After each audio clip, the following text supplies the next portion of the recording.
Preview pop-ups in your design, deliver quick, contextual information without navigating away, enhancing user experience and engagement. In this video, we'll use MockFlow to create an interactive preview pop-up in an e-commerce mobile application in under 2 minutes.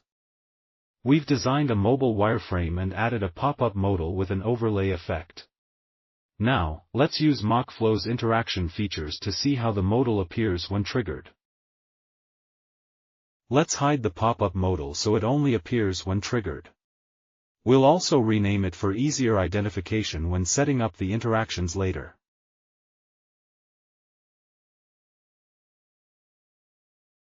Now, let's add the interaction for the pop-up to appear.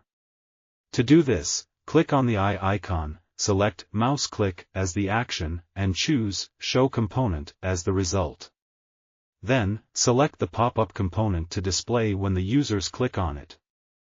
For a seamless transition when the pop-up appears, we will add a fade-in effect to this action.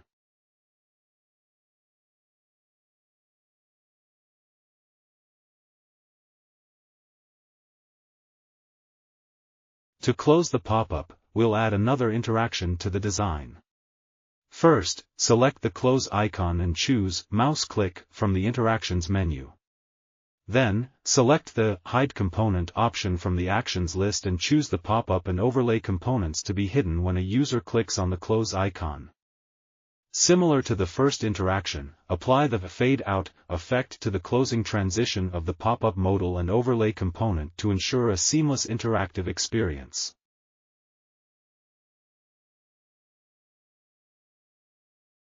Finally, you can view the interaction in action by switching to View mode. In the preview, clicking on the selected eye icon will smoothly trigger the pop-up, which can be closed by clicking the Exit icon. Stay tuned for more prototyping tips, and don't forget to subscribe to our channel for additional wireframing tricks. Be sure to hit the notification bell so you never miss an update.